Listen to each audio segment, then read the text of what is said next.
Our votes will improve our lives and the lives of our children. Let us come out en masse to vote for the candidates of our choice. Say no to electoral violence, vote buying and selling. No to drug abuse and hate speech. The future is in our thumb. Remember, vote not fight. Election no be war. This message is brought to you by the New Generation Girls and Women Development Initiative NIGAWD with support from United States Agency for International Development, Foreign Commonwealth and Development Office FCDO, and National Democratic Institute NDI. àwọn ìfilẹ̀ wa ti ta ni màá gún yẹ. o tó bẹ́ẹ̀ wọ́n bí ẹja wọ́n bí bàbá ńlá. bí kìlì fún mi jàre kí ni. yé orí mi ẹ jẹ. àwẹ̀ kò sẹ́rẹ̀ nínú jàǹdùkú ṣíṣe mo sọ fún ẹ tó. a jẹ́ kí n pé bàbá láyé ó yà pé bàbá fún mi. hello bàbá. hello, who am I on to? bàbá ẹ tún gbé ìwé ta ló ń sọ̀rọ̀. bàbá. ṣe Dagboru ni bàbá Dagboru ni o. báwo ni ẹ jẹ́ ti sọ kí ló ṣẹlẹ̀. ẹ jẹ́ ti sọ wọ́n ti fọ́ mi lórí o. ẹ wo bàbá wọ́n ti pa àwọn tó kù o. hello. ọ̀dẹ̀ lọmọ yìí ṣá kí ló kàn mí gan-an tó bá tiẹ̀ pàdánù ṣé mi ìsanwó iṣẹ́ ẹ̀ fún ni nǹkan sì mú ìdánù jàre. àwẹ̀ mo sọ fún ẹ tó alopati ni olóṣèlú máa ń fi jàǹdùkú ṣe wọn ò ní rántí yín tí wọ́n bá dépò òṣèlú tán kí wàá ní èrè rẹ báyìí. ikú rẹ o. ẹ gbà mí o ó ti dákú ẹ bá ní gbé. ẹ̀yin ọ̀dọ́ ẹ má ṣe gba olóṣèlú láàyè láti lò yín fún jàǹdùkú. jáde lọ dìbò rẹ ní wọ́ọ́rọ́wọ́. dìbò má ṣe jà ogun kan níbò. ìkéde yìí wá láti ọ̀dọ̀ àjọ The New Generation Girls and Women Development Initiative NIGAWD pẹ̀lú ìrànlọ́wọ́ láti USAID FCDO àti NDI. Yes, we welcome you to this special program. It's a program by the New Generation Girls and Women Development Initiative, NIGAWD, and the program is Vote, Not Fight. As we all know that election is in few days in Osun, and so that's why this program is brought to you at your various listening places for you to know what we need to do during and after election. And we want you to sit back and enjoy what we have for you this hour on this show, Vote Not Fight, brought to you by the New Generation Girls and Women Development Initiative, NIGAWD. And with me today to do justice to what we have for you, we have Barrister Omolola Richard Nisalao in the house. She's a member, International Federation of Female Lawyers, and the current secretary, Egbedere LCDA. Good afternoon, madam. Good afternoon. How are you today? I'm fine, thank you. As we all know that a week plus election in Osun is coming up precisely on July 16th, and we need to educate ourselves to have a free and fair election, and the electorate need to be told, need to be informed about some things that they need to know concerning this particular election that we want to hold here in the state of Osun. And today we want to look at educating the public on the new INEC Electoral Act. And when we talk about Electoral Act, it's a kind of law. It has to do with law. And so that's why you are here today, to furnish us with information that has to do with this. And when we're talking about Electoral Act, can you please tell us what it is? Why are you talking about Electoral Act? First, let me educate you on how this Electoral Act came to be. Okay. You know, formerly we were always looking at the former acts, which was 2010 Act. Now, until very recently, on the 25th of February 2022 precisely, okay, the president signed in the new 2022 Electoral Act amended bill into law. Okay. Now, this law was introduced to amend some of the laws that were not, you know, how would I put it? That were not. It is just to amend some of these laws so as to meet up with the current situation of things. Thank you very much. And so when we're talking about the Electoral Act, Okay. there must be updates on it. I mean, each time we update and when we re-amend and amend those laws. What can you say are the updates on the newly amended INEC Electoral Act? I want to look at first. Let me look at section 12 of the Act. Okay. Where it talks about qualification for registration, which is first and paramount when it comes to election. Now, for a person to be qualified to be registered as a voter, such a person must be one, a citizen of Nigeria, such a person must have attained the age of 18 years old and is also resident or works in any of the local government, area council or ward covered by the registration center. And the person must also present him or herself to the registration officers of the Commission for registration as a voter. So as soon as you've all done all this, you are eligible to vote. Any other update? Now, there are also certain information that the person must have at the back of his or her mind. It's not subject to any legal incapacity to vote under this law. A person must not, I repeat, must not register in more than one center, otherwise the person will be disqualified. Like recently we found out that some people did transfer. Now, some people didn't understand that while doing transfer, you ought to have come up with your former voter's card, give the necessary information as to, I was voting in Oshogbo, but now I'm living around Ede, so I want to transfer to Ede. Now, instead of giving this information, some people went back to re-register. Such registration will be void. Thank you very much. If you are just joining us, it's a vote, not fight, and it's brought to you by NIGAWD, the New Generation Girls and Women Development Initiative. We have in the house Barrister Omolola Richard Nisalawo, who is talking about who is educating us about the new INEC Electoral Act. Stay with us, don't go away. There are some rights that INEC officials too do possess. What are these rights under the law? They have the right to print or issue registers of voters. They have the right to print or issue voters' card. They have the right to have the voters' card in their custody until when demanded for. And there are procedures as to when you demand for it. There are ways you can go about it. Now, I was at OWL this morning, and I took some people there to help them and assist them in getting their voters' card. Now, if you get your voters' card, there is a form that has names of people that had registered. Now, they go through this form to see if it corresponds with the voters' card. Then after you've been given your voters' card, there's another bigger book that you register your name, and you sign, and then your thumbprint is put on this form. At the end of the day, you're free to go with your voters' card. Okay. Those are part of their official, the rights that they have. Yes, they also have the right to display copies of the voters list, like the one we saw at AWO this morning. Okay. That's the INEC office. INEC office. Thank you very much. Wanle beba ṣẹ̀ṣẹ̀ ń darapọ̀ mọ́ wa. Àkànṣe ètò tá à ń ṣe ni lórí pé ká dìbò ká má ṣe jà. Èyí tí àjọ the New Generation Girls and Women Development Initiative tí wọ́n ṣàgbékalẹ̀ rẹ̀. Gẹ́gẹ́ bí a ti mọ̀ wípé ètò ìdìbò Ọ̀ṣun ó kù díẹ̀ fẹ́ẹ́rẹ́fẹ́ kó wáyé, a ò sì fẹ́ ká jà, ìbò la ní ká dì. Ìdí nìyí tí a fi gbé ètò yìí kalẹ̀. Ní báyìí àlejò wa ti wà níkàlẹ̀.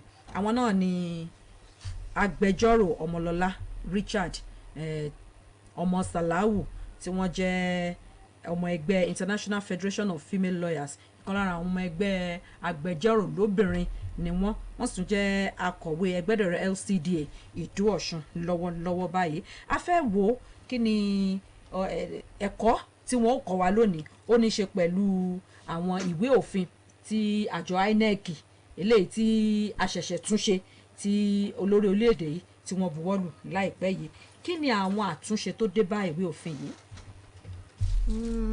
Bí tí mo ṣe sọ lẹ́ẹ̀kan yẹn, àwọn àtúnṣe tó wà ńbẹ̀ ni pé ìkànnù ẹ̀ ni pé ìsìn báyìí a ti mọ àwọn tó qualify láti register, àwọn tó qualify àwọn tó pegedé láti register, láti fọkọ lẹ̀. Yes, then a ti mọ bí ti ìgbésẹ̀ tá máa gbé tá bá ti fẹ́ ṣe transfer of card wa. Mo fẹ́ mú káàdì mi láti ibì kan lọ síbòmíì. So èèyàn lẹ́tọ̀ọ́ láti kọ lẹ́tà or ẹ máa apply sí àwọn what's it called resident electoral commissioner. Tẹ́ bá ti apply sí àwọn elétò òdìbò. Oh yes, tẹ́ bá ti sọ fún ẹ máa sọ fún ẹ pé tó ibi ni mò ń gbé tẹ́lẹ̀ o, mo dẹ̀ ti kó lọ sí àdúgbò bíi so mo fẹ́ gba transfer àwọn náà máa wá tọ́ àwọn èèyàn lọ́nà bí tẹ́ ṣe máa gba transfer yẹn ó ṣe pàtàkì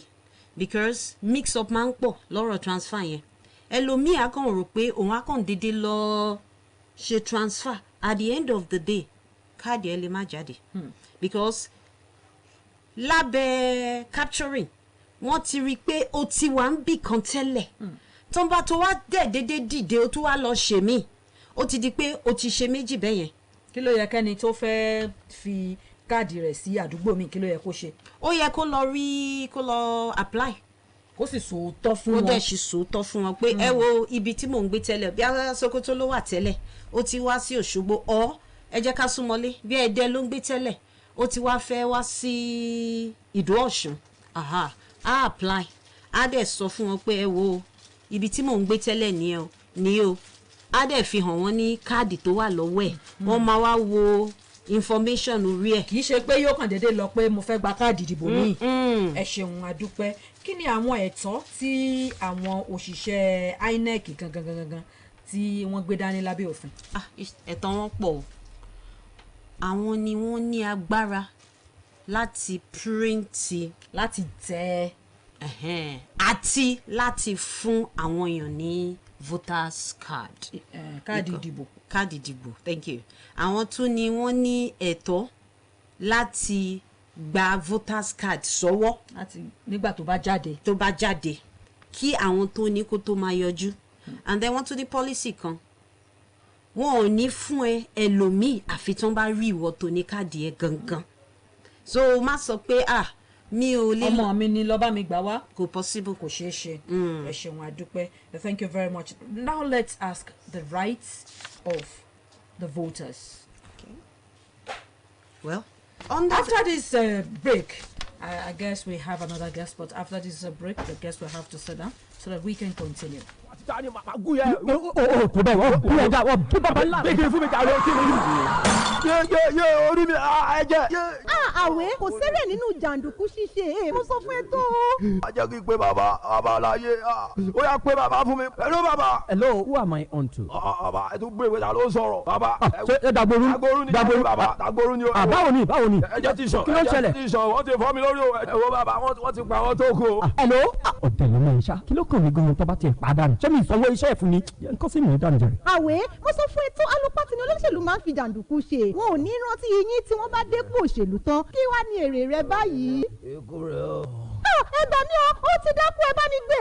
ẹ̀yin ọ̀dọ́ ẹ má ṣe gba olóṣèlú láàyè láti lò yín fún jàǹdùkú jáde lọ dìbò rẹ ní wọ́ọ́rọ́wọ́ dìbò má ṣe jà ogun kọ́ ní ìbò. ìkéde yìí wá láti ọ̀dọ̀ àjọ the New Generation Girls and Women Development Initiative NIGAWD pẹ̀lú ìrànlọ́wọ́ láti USAID FCDO àti NDI. Youths, it is time again to shape our lives. Our decision will affect the quality of education, employment opportunities, security, healthcare, and agriculture in our state. Our votes will improve our lives and the lives of our children. Let us come out en masse to vote for the candidates of our choice. Say no to electoral violence, vote buying and selling. No to drug abuse and hate speech. The future is in our thumb. Remember, vote not fight. Election no be war. This message is brought to you by the New Generation Girls and Women Development Initiative NIGAWD with support from United States Agency for International Development, Foreign Commonwealth and Development Office FCDO, and National Democratic Institute NDI. Yes, thank you very much. Vote not fight. That's what we're talking about. And while we're on the program, Mr. Wale Adebayo, the chairman, Inter-Party Advisory Council, IPAC, came in. Good evening, sir. Good evening. Thanks for joining us. Thank you. Yes, we were about asking the questions. What are the rights of the voters? Can you please tell us some of the rights of the voters? Well, I strongly believe that the voters have the right to cast their vote in a peaceful manner, to choose the candidate of their choice. And choose the candidate of their choice. And to you, Barrister? Here is under Section 40 of the 1999 Constitution as amended. Every person shall be entitled to assemble freely and associate with other person And in particular, he may form or belong to any political party, trade union, or any other association for the protection of his interests. So everybody has a right. As long as you're 18, you have a right to belong to any political party. You have a right to vote and be at the voting center. Thank you very much.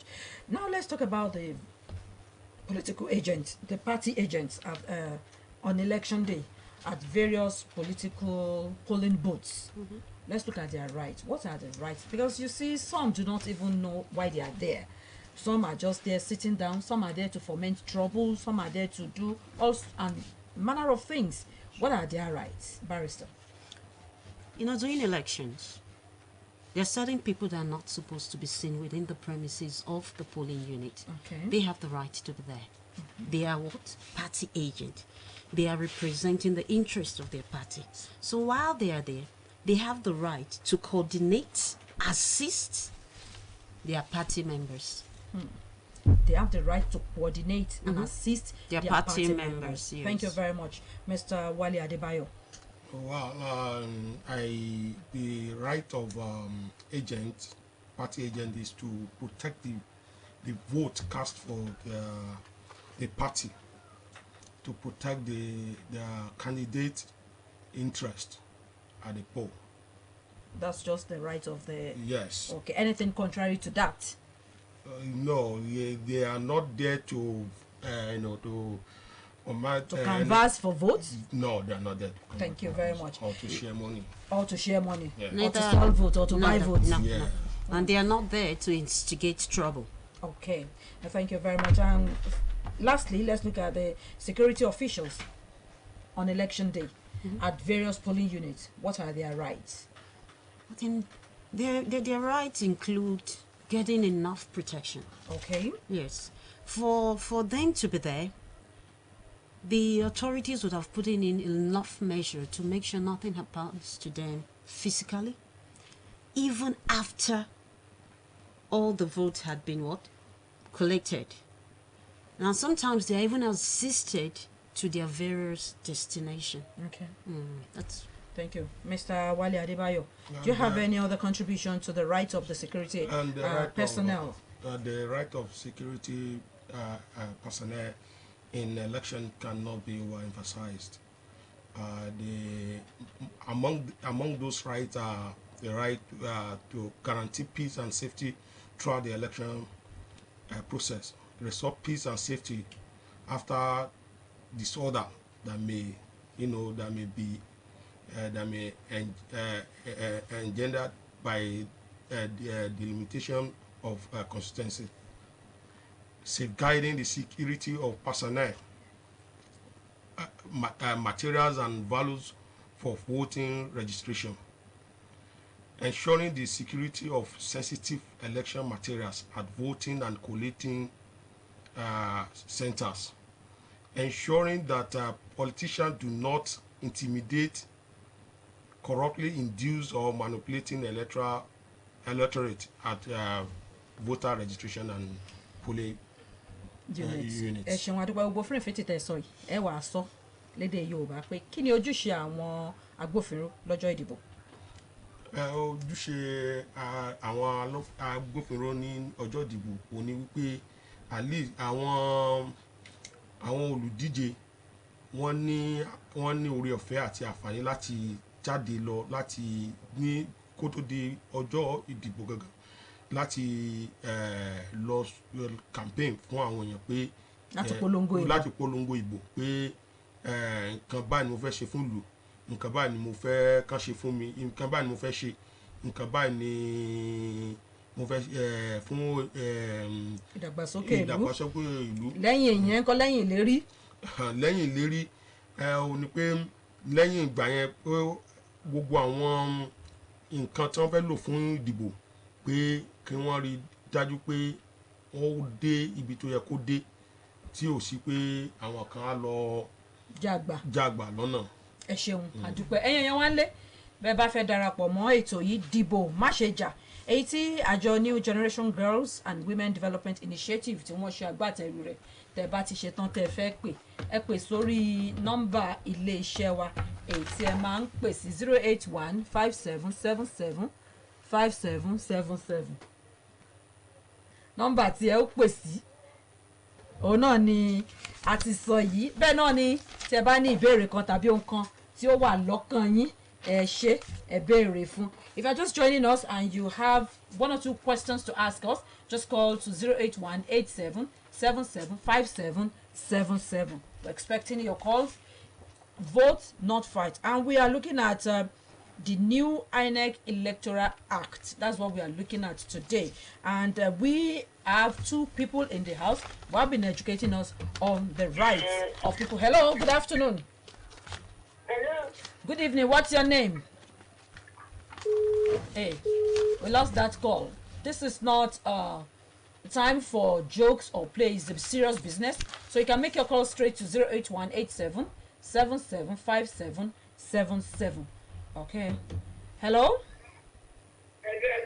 Ẹ kúrọ̀lẹ́ o. Ẹ ṣeun ojúṣe gbogbo wa la jọ ń gbéyẹ̀wò lórí ètò yìí. Èwo ni ó rú yín lójú ń bẹ̀ tẹ́ fẹ́ béèrè?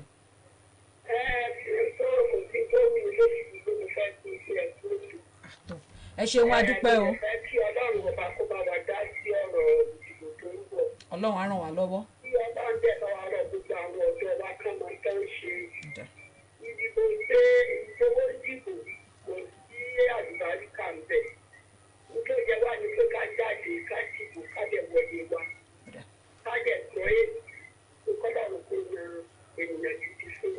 Ẹ ṣé màmá wa.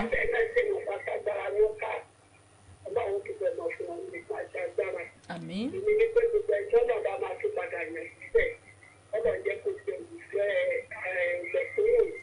Ẹ ṣé.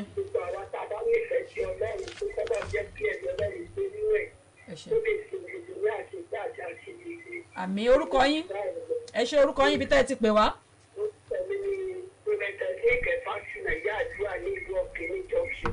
Màmá wa ní Kẹfàṣínà Ìdó àbí ìlú Ọ̀kínní àbí ẹ ṣeun a dúpẹ́. Ẹ ṣé o. Hello. Hello ẹ kúrọ̀lẹ́ o. We lost that. Hello. Èyà 08187775777 ní nọ́mbà tẹ́ láǹfààní láti pè sí láti béèrè ìbéèrè. Hello. Hello ẹ kúrọ̀lẹ́ o. Ẹ ṣeun orúkọ yín ibi tẹ́ ẹ ti pè wá. Orúkọ mi náà yàrá láti ìjọba àgbẹ̀ ìgbó ọjọ́ yẹn. Àgbọ̀ orúkọ yín yẹn sá o. Orúkọ mi náà yàrá wọlé ìdòwú lórí ìjọba àgbẹ̀ ìgbó ọjọ́ yẹn. Àyànwọlé Ìdòwú kí lẹ ní fún wa sà? Ẹ ṣé.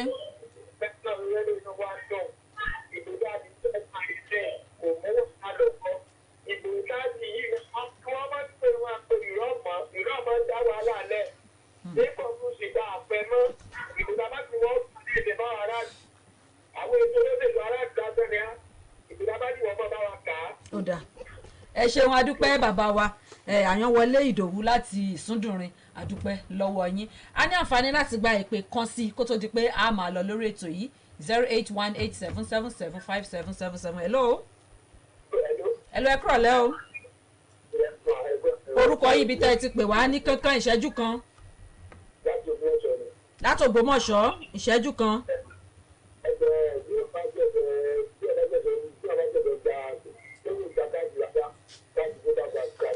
Voters card.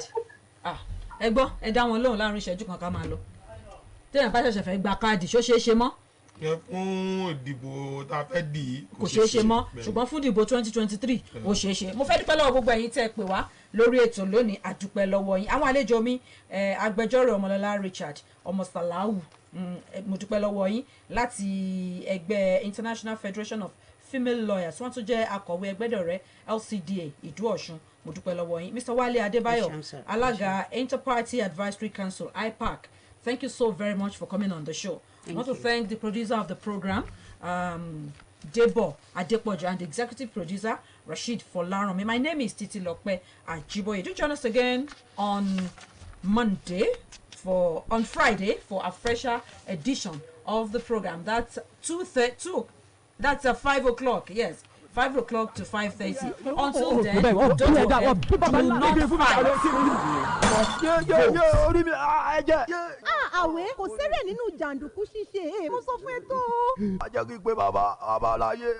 Ó yá pé bàbá fún mi. Hello bàbá. Hello, who am I on to? Bàbá ẹ tún gbé ìwé ta ló sọ̀rọ̀. Bàbá. Ṣé Dagboru? Dagboru ni bàbá. Dagboru ni o. Báwo ni? Ẹjẹ́ ti sọ. Kí ló ṣẹlẹ̀? Ẹjẹ́ ti sọ. Wọ́n ti fọ́ mi lórí o. Ẹ wo bàbá wọ́n ti pa àwọn tó kù o. Hello? Ọ̀dẹ̀ lọ́mọ yìí ṣá. Kí ló kàn mí gan-an tó bá tiẹ̀ pàdánù? Ṣé mi ìsanwó iṣẹ́ ẹ̀ fún ni? Nǹkan sì mú ìdánù jàre. Àwẹ̀ mo sọ fún ẹ tó alopati ni olóṣèlú máa ń fi jàǹdùkú ṣe. Wọn ò ní rántí yín tí wọ́n bá dépò òṣèlú tán. Kí wá ní èrè rẹ báyìí? Èkó rẹ̀ o.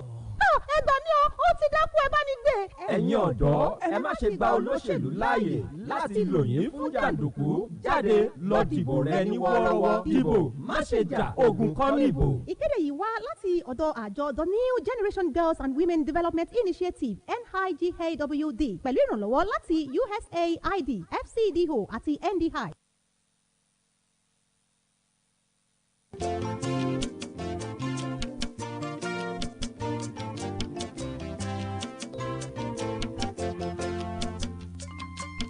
Wàá gbọ́ àdúrà mi, bá mi ṣe kí n lè rógòlò láyé. Wàá gbọ́ àdúrà Ọlọ́run mi o, bá mi ṣe kí n lè rógòlò láyé. Wàá gbọ́ àdúrà mi o, bá mi ṣe kí n lè rógòlò láyé.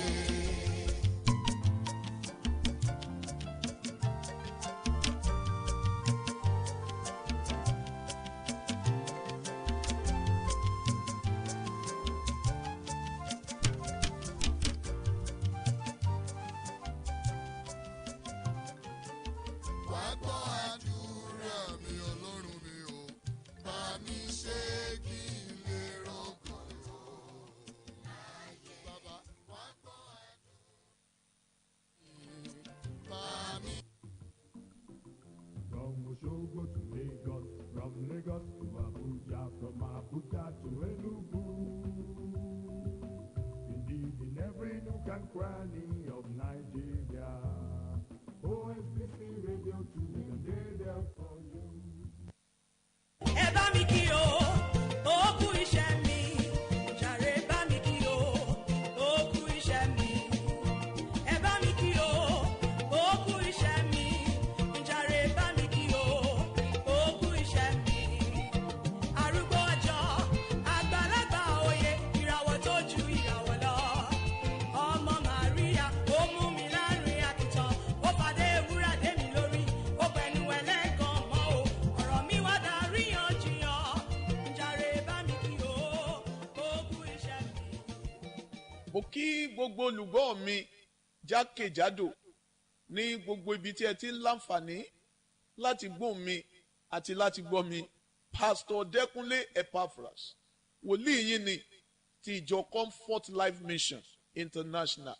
Ìjọ tí bàbá mi gbé kalẹ̀ ká sí opposite Wema Bank, Tèmídìrí Market, Gbági Titun ní ìlú Ìbàdàn.